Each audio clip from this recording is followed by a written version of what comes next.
खदीजा सो गई? जी अभी अभी अम्मी को सुला के ही आ रही हूँ। बहुत मुश्किल से नींद आई है उन्हें। बाबा अचानक से अम्मी को क्या हो गया? बेटा ये जिंदगी इंसान को ना ऐसे ही हैरान करती है। पल में डोला पल में माशा। वो ठीक तो हो जाएंगी ना? हाँ क्यों नहीं बेटा, ठीक होंगी, क्यों नहीं होंगी। बहुत सारे अरमान हैं उसके जो उसने पूरे करने हैं। तुम्हें ऑफिसर बनते देखना है, तुम्हें दुल्हन बनते देखना है। इतने सारे अरमान दिल में लिए वो कैसे जा सकती है? नहीं जाएगी वो। हाँ बेटा, खदीजा ने मुझसे एक ख्वाहिश का इजहार किया। कैसी ख्वाहिश बाबा? बेटा वो असद से मिलना चाहती है। उसने ये भी कहा है कि माँ नहीं चाहती कि मैं उससे मिलूं, लेकिन बेटा वो अपनी ममता के हाथों मजबूर है।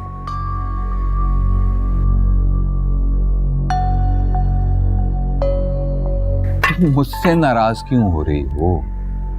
मैं तो तुमसे पूछ रहा हूं कि तुम्हारी माँ की ये ख्वाहिश है, मुझे उसको पूरा करना चाहिए या नहीं? बाबा आप मेरा जवाब जानते हैं। देखो माँ, तुम्हारा और तुम्हारी माँ का असद को लेके जब भी झगड़ा हुआ है मैंने हमेशा तुम्हारा साथ दिया कि नहीं दिया? तुम अच्छे से जानती हो बेटा, जब असद पैदा हुआ तो तुम्हारी खाला का इंतकाल हो गया। तुम पैदा होने वाली थी लेकिन खदीजा ने अपनी सेहत का ख्याल नहीं किया बेटा, और असद को गोद ले लिया क्योंकि वो उसकी बहन की आखिरी निशानी थी। नजीब भी असद को छोड़कर चला गया, लेकिन जब नजीब ने दूसरी शादी की तो असद को लेने आ गया। तुम्हारी माँ ने अपने दिल पर पत्थर रखा बेटा, और असद को भेज दिया उसके साथ, उफ तक नहीं किया। और फिर नजीब ने कभी दोबारा असद को तुम्हारी माँ से मिलने भी नहीं दिया। मैंने वो तड़प, वो तकलीफ देखी है बेटा तुम्हारी माँ की आंखों में। ये सब भूला नहीं। अगर आपको सब याद है और आप कुछ नहीं भूले तो आप ऐसे लोगों का एहसान क्यों लेना चाहते हैं जिन्होंने मुड़ के कभी हमारी तरफ देखा भी नहीं? क्या फायदा है ऐसे लोगों का एहसान लेने का? तुम्हारी माँ की खातिर बेटा, सिर्फ और सिर्फ तुम्हारी माँ की खातिर। तुम जानती हो कि इन सब बातों के बावजूद अगर तुम्हारी माँ किसी को याद करके रोती है तो वो असद है। हो सकता है कि असद को मिलने के बाद, उसको देखने के बाद जिस दर्द से वो गुजर रही है, शायद उसमें कुछ कमी आ जाए बेटा, सिर्फ इसलिए।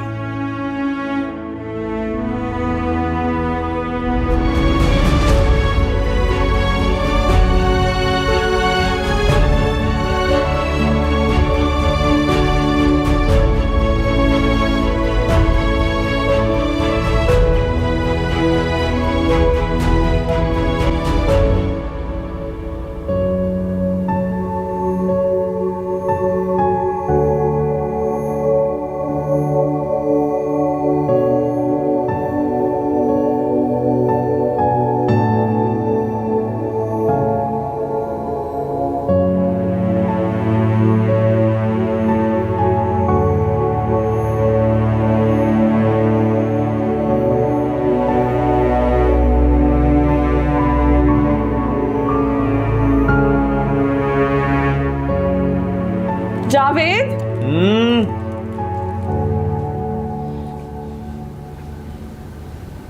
आपकी लाडली ने आज फिर ये तस्वीर उतारकर कबर्ड में रख दी। जावेद साहब अपनी लाडली को समझा दीजिए, इस घर में हर तस्वीर हटा सकती है वो, लेकिन ये तस्वीर हरगिज नहीं हटेगी। शुरू से जहां लगी हुई है वहीं लगी रहेगी। बाबा आप मुझे खुद बताएं, मुझे समझ नहीं आती, जिस शख्स को मैं जानती भी नहीं हूँ, मुझे उसका पता भी नहीं है, उसकी तस्वीर इस घर में क्यों लगी हो? भाई तुम दोनों की ये लड़ाई जो है ना हल पजीर है, तो मेरी सिर्फ इतनी सी गुजारिश है कि इस लड़ाई से मुझे दूर रखा जाए। आप इसे कह दीजिए कि ये बस खामोश हो जाए, मुझसे इसकी बातें अब बर्दाश्त नहीं हो रही। एक तो गलती की है, उसको मानने के बजाय अपनी गलती की दिफा कर रही है। कौन सी गलती? जिस शख्स की तस्वीरें इस पूरे घर में लगी हुई हैं, उसको तो आपका नाम भी याद नहीं। महा, बाबा आप ही मुझे बताएं, कितने साल हो गए हैं, असद का ना कोई अता ना पता, एक फोन तक नहीं आया, और ये है कि उसके लिए अपनी सगी बेटी से लड़ रही हैं। मुझे नहीं अच्छा लगता कि मेरी माँ किसी और की इतनी फिक्र करे। तस्वीरें लगाने से आप अपनी मोहब्बत दिखा तो सकती हैं, लेकिन किसी पराये के दिल में अपनी मोहब्बत बिठा नहीं सकती। असद पराया नहीं है, हमारा अपना है। हमारा नहीं अम्मी, आपका अपना है। देख रही हो कैसी बातें कर रही है? पापा, मैं अम्मी को बस इतना समझाने की कोशिश कर रही हूँ कि अगर उसको अम्मी का थोड़ा सा भी ख्याल होता या एहसास होता, वो एक फोन कर लेता, मिलने आ जाता। अपनों से कोई इतनी देर बेखबर तो नहीं रहता ना। ठीक है, अगर असद पराया है ना, तो आज से मैं भी पराई हूँ। देखा आपने बाबा, कैसे उसके लिए हम सबको पराया कर देंगे।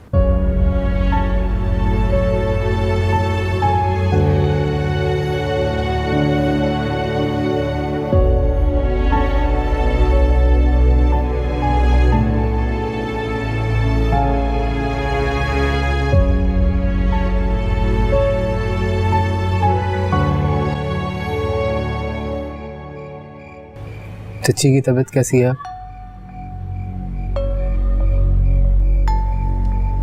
ऐसे क्या देख रही हो? ठीक है वो। मैं बहुत शर्मिंदा हूँ महा। असल में मुझे चच्ची की तबीयत का बिल्कुल भी अंदाजा नहीं था, इसलिए पता नहीं मैं क्या कुछ कह गया। ये तो बहुत अच्छी बात है अगर आपको अपनी गलती का एहसास हो गया। मुझे बिल्कुल अपनी गलती का अंदाजा हो गया है, लेकिन माँ मैंने जो कुछ भी कहा था वो गलत नहीं था। मैं वाकई तुमसे मोहब्बत करता हूँ और शादी करना चाहता हूँ तुमसे। क्या बकवास कर रहे हैं आप फजान भाई? कुछ मेरे और अपने रिश्ते का ही लिहाज कर लें। कुछ शर्म नहीं आती आपको? इसमें इतना गुस्सा करने वाली कौन सी बात है? मैंने कोई गलत बात तो नहीं की, शादी की बात की है तुमसे। मैं ये तो जानती थी कि आप बहुत बेहिस इंसान हैं, लेकिन आप इतना गिर सकते हैं ये नहीं पता था मुझे। खुदा के लिए आंदा के बाद मेरे सामने ना आइएगा। देखो माँ, मुझ में जितनी भी बुराइयां हैं तुम मुझे बताओ, मैं उन्हें बिल्कुल दूर कर दूंगा। मैं वादा करता हूँ मैं खुद को बिल्कुल तुम्हारी मर्जी के सांचे में डाल दूंगा, लेकिन इस तरह इनकार तो मत करो। मैं तुमसे मोहब्बत करता हूँ और बेपनाह मोहब्बत करता हूँ मैं। आप अभी और इसी वक्त यहाँ से चले जाएं, प्लीज जाएं यहाँ से, जाएं यहाँ से।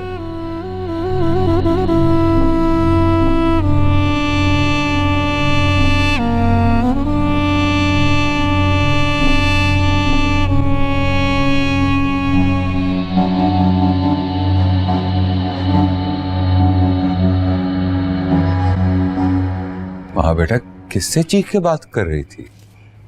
बाबा वो फैजान भाई आए थे। क्या कह रहा था? कुछ नहीं, बस अम्मी की तबीयत के बारे में पूछ रहे थे। बाबा आप नजीब अंकल को कॉल करके अम्मी की तबीयत के बारे में बता दें। अगर असद के आने से अम्मी को थोड़ी भी खुशी मिलती है ना, तो इससे बढ़ के मेरे लिए कोई बात नहीं हो सकती। अब आप मजीद देर ना कीजिएगा प्लीज, प्लीज।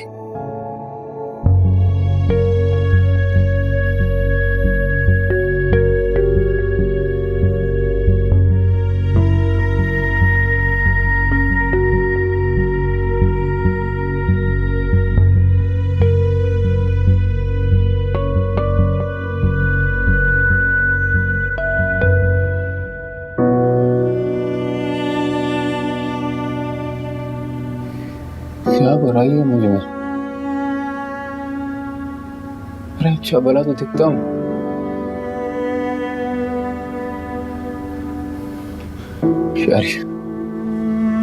फैजान, क्या हो गया बेटा?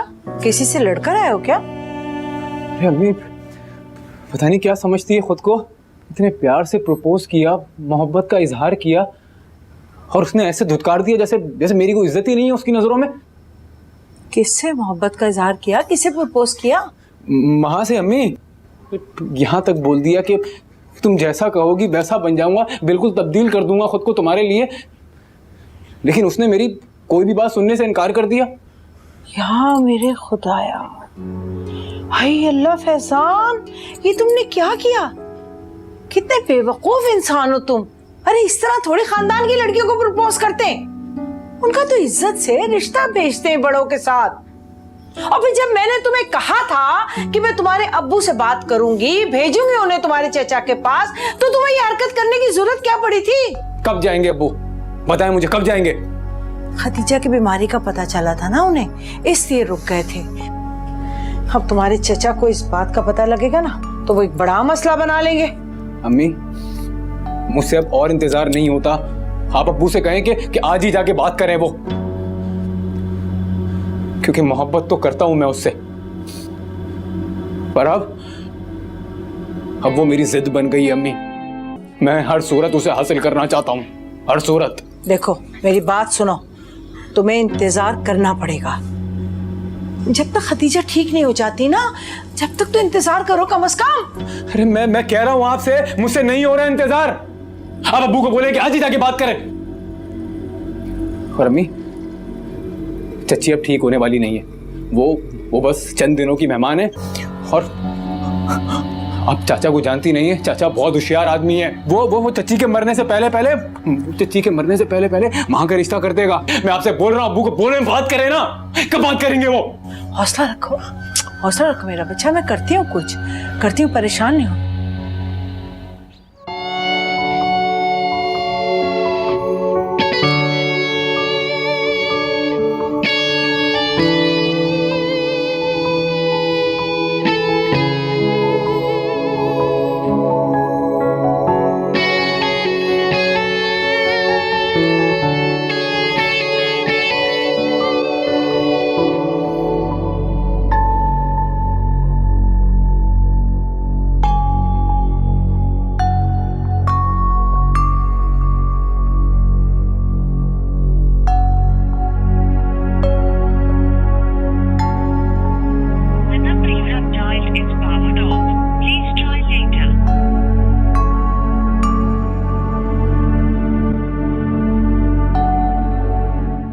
तुमने बाबा को तो अपने नाश्ता करवा दिया था ना? अम्मी, पापा को तो मैंने कब का नाश्ता करवा दिया। आप दूध पिए चलो। तुम अपनी पढ़ाई के लिए कब जाओगे? जब आप मुकम्मल तौर पे ठीक हो जाएंगी तब मैं चली जाऊंगी। अभी मैं आपके पास रहूंगी, आपका ख्याल रखूंगी और कहीं नहीं जाऊंगी। मगर माँ, कोई अगर मगर नहीं अम्मी, असूल असूल होते हैं। पहले ही आपकी वजह से मैं अपना असूली फैसला बदल चुकी हूँ। तो कौन सा फैसला?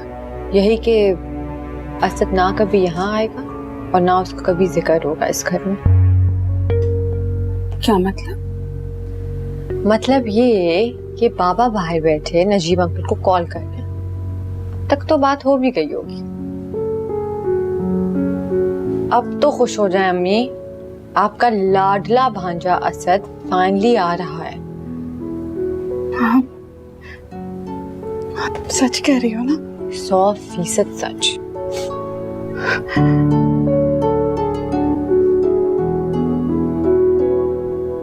क्या हुआ अम्मी? पता नहीं माँ, उसको मैं याद भी होंगी कि नहीं। वो तो सिर्फ 4-5 साल का था। आखिरी बार अपनी सौतेली माँ के साथ मुझसे मिलने आया था। उसके बाद में उसने मुझे देखा, वरना मैंने उसे, वहाँ जब वो छोटा था ना, तो वो मुझे देखते ही आके मुझसे चिमट जाता था और नजीब भाई के बुलाने पे भी नहीं जाता था। जब तक नजीब भाई की शादी नहीं हुई ना, हर वक्त मेरे पास ही रहता था, सोता भी मेरे पास ही था। कभी एक लम्हे के लिए भी उसे अपने आप से दूर नहीं किया। अगर वो मुझसे पहले की तरह नहीं मिला तो पता नहीं अब कैसा होगा।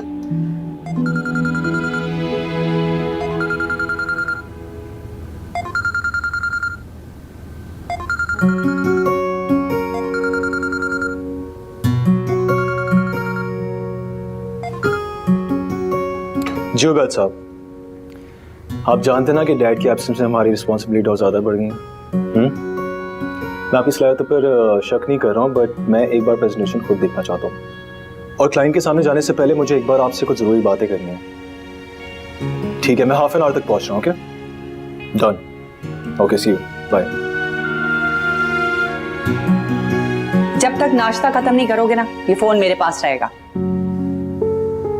आ जाए, आप भी नाश्ता करें मेरे साथ। मेरी बात सुनो असद, तुम रात को भी घर बहुत लेट आए हो, प्लीज आज लेट मत आना।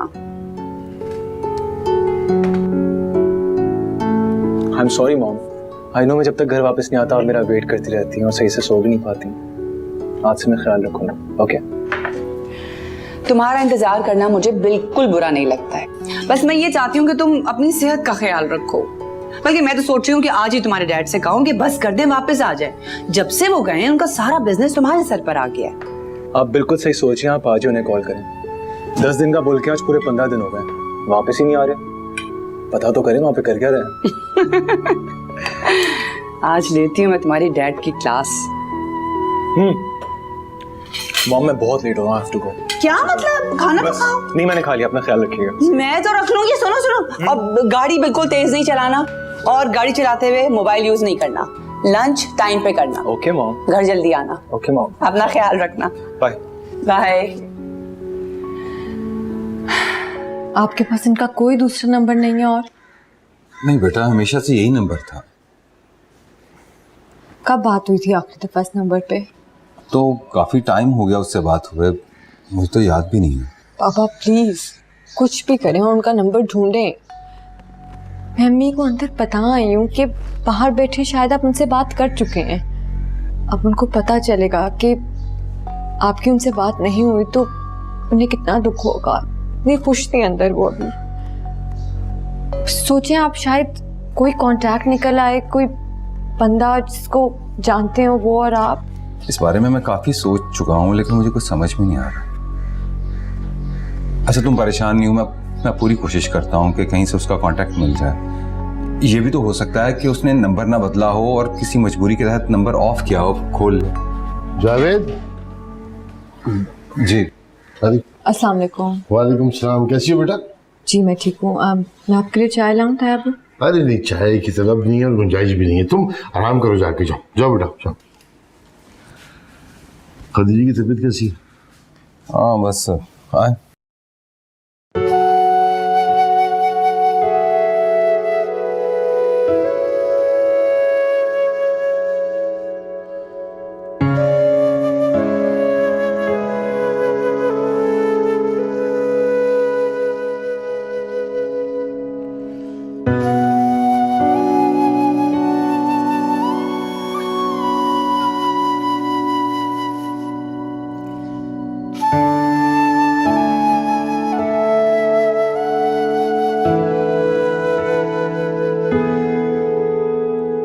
जावेद मैं जानता हूँ तुम बहुत परेशान हो और शायद तुम्हें लगे कि ये मुनासिब वक्त नहीं है ये बात करने का, लेकिन देखो ना, हर माँ बाप की ख्वाहिश होती है कि औलाद की खुशियां अपनी आंखों से देख के दुनिया में रुखसत।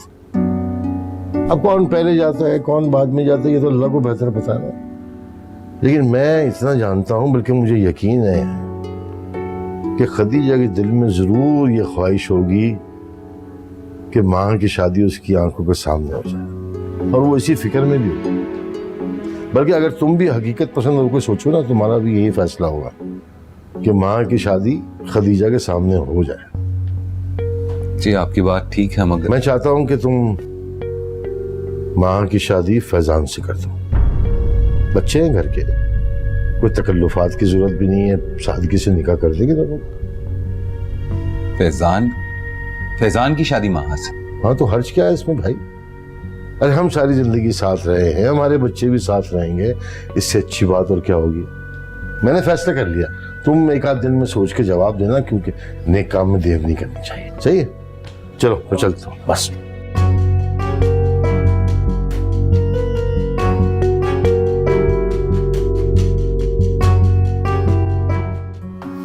जी मॉम, जी मैं ऑफिस पहुंच गया हूँ। ओके, अल्लाह हाफिज।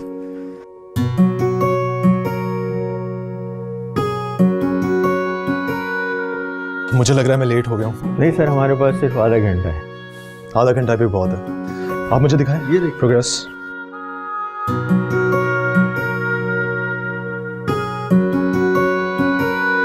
आप करें, मैं आता हूँ। Thank you. Thank you.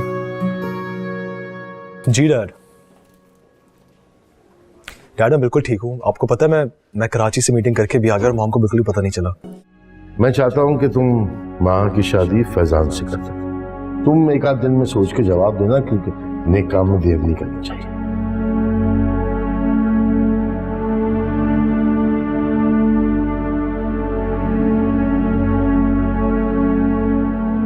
Baba,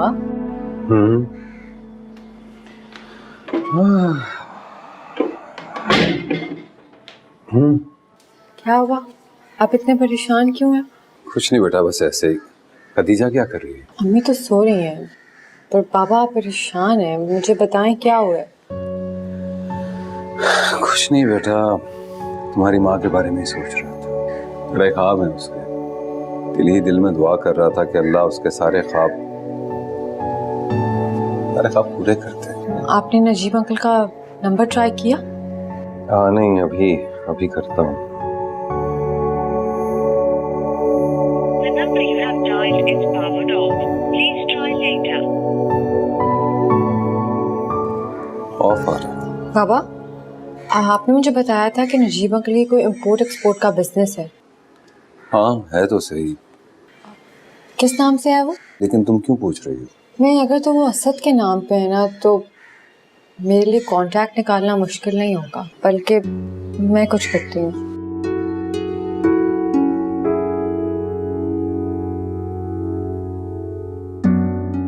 hello, अस्सलाम वालेकुम। मैं आपके ओनर नजीब साहब से बात कर सकती हूँ? नजीब साहब तो यहाँ पे नहीं होते हैं। अच्छा, ठीक है। हेलो, अस्सलाम वालेकुम। मेरी नजीब साहब से बात हो सकती है, जो यहाँ के ओनर हैं? सॉरी, यहाँ पे कोई नजीब साहब नहीं होते। अच्छा,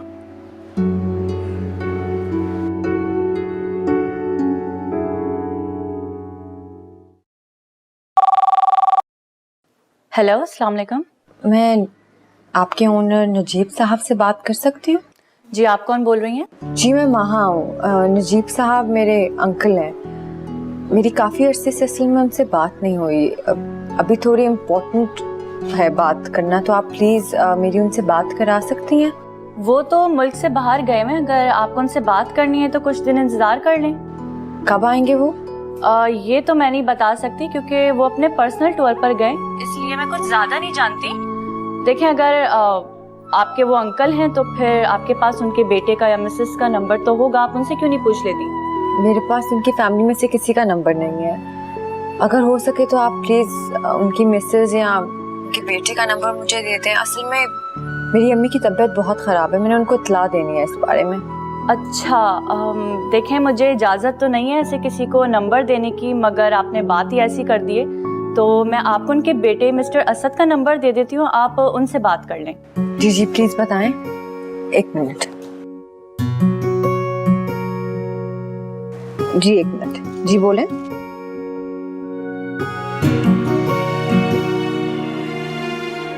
जी, शुक्रिया, थैंक यू।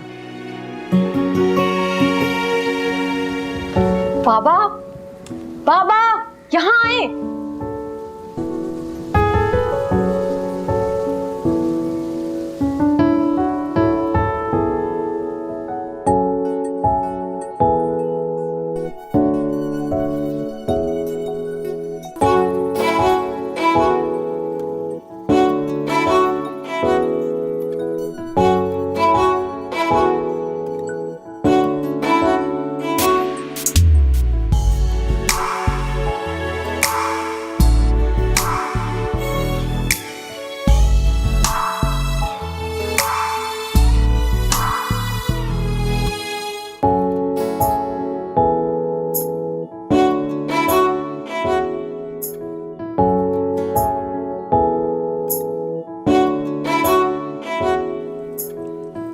हेलो जी, मैं महा बोल रही हूँ। देखिए, आप जो कोई भी बोल रही हैं, आपको इतनी भी सेंस नहीं है कि एक बंदा कॉल पिक नहीं करा तो बार बार कॉल करके परेशान नहीं करते? मैं इंपॉर्टेंट मीटिंग में था। कौन है आप और क्यों कॉल किया आपने? आप असद ही बोल रहे हैं ना? ऑब्वियसली अगर आपने असद को कॉल किया तो असद ही बात कर रहा होगा, लेकिन आप क्यों कॉल कर रही हैं और इस तरह मुझे डिस्टर्ब क्यों कर रही हैं बार बार? मैं माहा हूँ, आपकी खाला खतीजा की बेटी। खाला? देखिए मेरी कोई खाला नहीं है, आपको शायद गलत फहमी हुई है। आपने किसी और को कॉल मिला दिया। तो मुझे बार बार तंग ना करें, मैं बहुत मसरूफ हूँ। ठीक है, थैंक यू।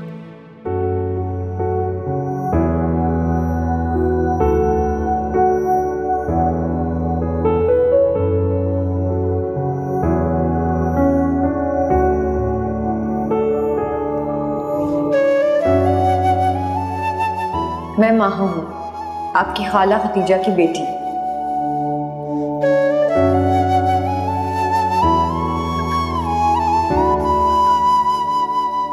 जिस शख्स की मोहब्बत में मेरी माँ मौत की दहलीज तक पहुंच गई, उसे वो याद ही नहीं। मैं अम्मी को क्या बताऊंगी? जब उन्हें पता चलेगा कि असद तो इनके नाम से भी वाकिफ नहीं है तो जीते जी मर जाएंगी। नहीं, मैं उन्हें कुछ नहीं बताऊंगी, कुछ भी नहीं।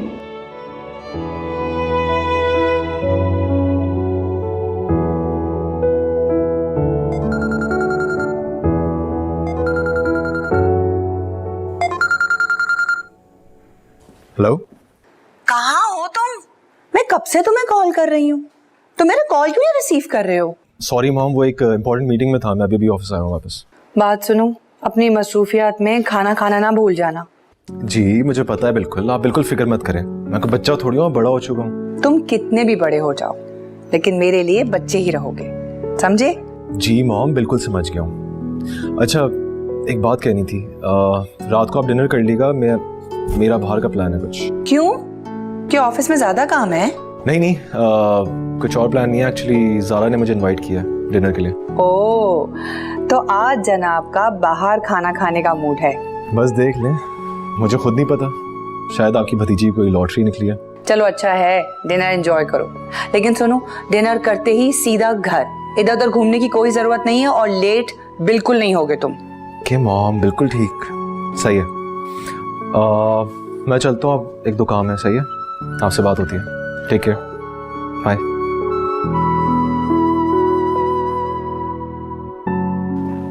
यहाँ इनके प्रिंट्स निकाल लो और मेरे रूम में आ जाओ। सही, थैंक यू। माहा,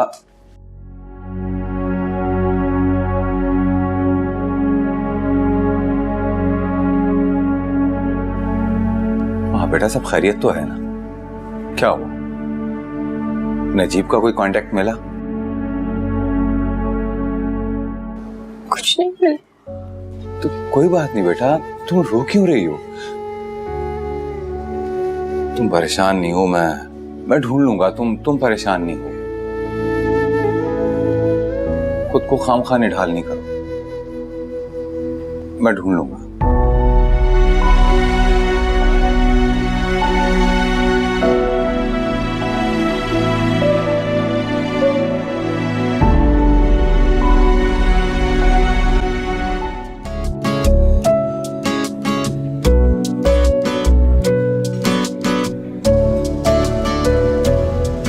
आई एम सो सॉरी यार, एक्चुअली ऑफिस से निकलते हुए बहुत देर हो गई। I am really sorry.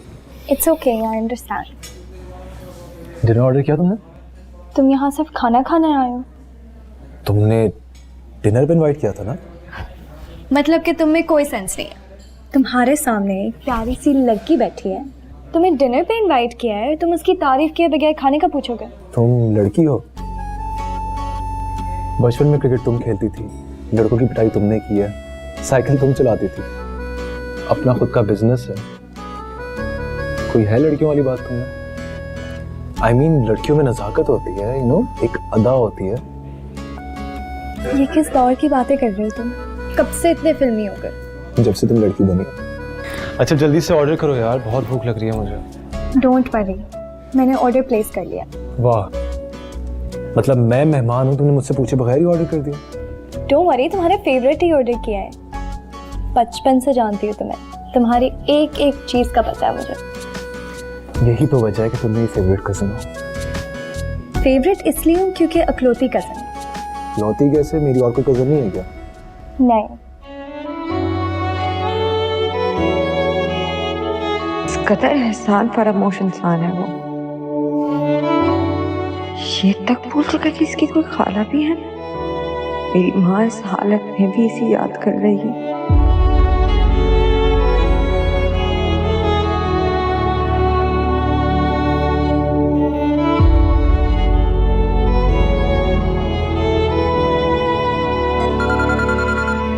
Excuse me यार, असद प्लीज, मैं तुम्हारे सामने बैठी हुई ना, तो तुम कोई फोन नहीं उठाओगे। यार एटलीस्ट चेक तो करने दो, इंपॉर्टेंट कॉल भी हो सकती है। नहीं, अभी तुम सिर्फ मेरे साथ टाइम स्पेंड करो।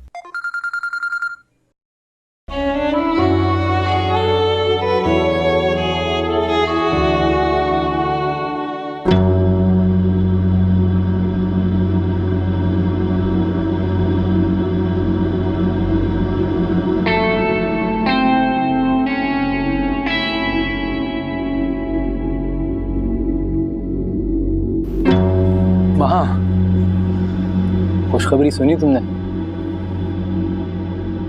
अब्बू ने चाचा से मेरे और तुम्हारे रिश्ते की बात कर ली है। बल्कि बात ही नहीं, बस समझो रिश्ता पक्का। अब्बू कह रहे थे कि अगले हफ्ते को हम दोनों का निकाह हो जाएगा।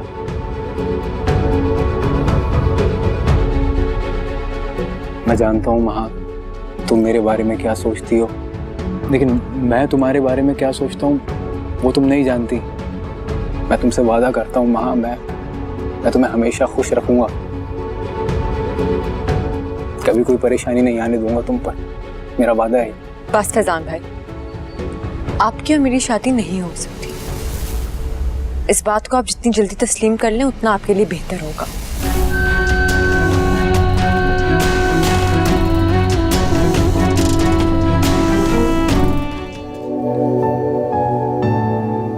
बाबा, मुझे आपसे बात करनी है। क्या हुआ? खैरियत? आप बाहर हैं? हाँ। अच्छा चलो।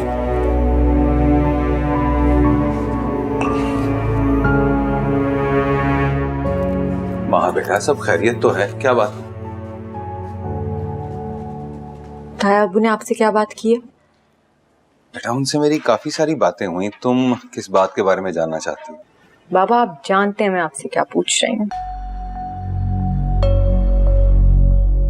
बाबा, उन्होंने आपसे इतनी बड़ी बात कह दी और आपने मुझे कुछ नहीं बताया।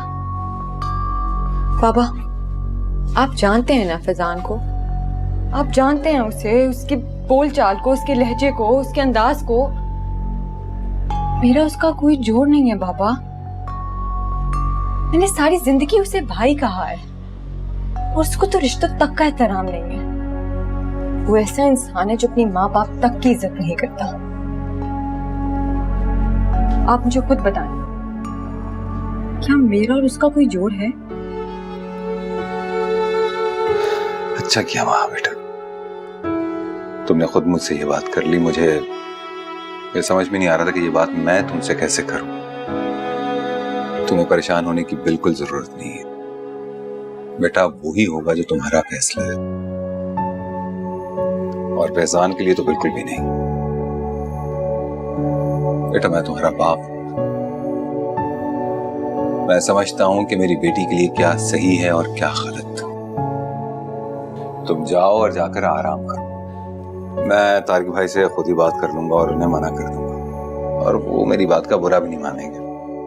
ये पूरा यकीन है कि वो मान जाएंगे मेरी बात। Thank you Baba, thank you so much. जाओ।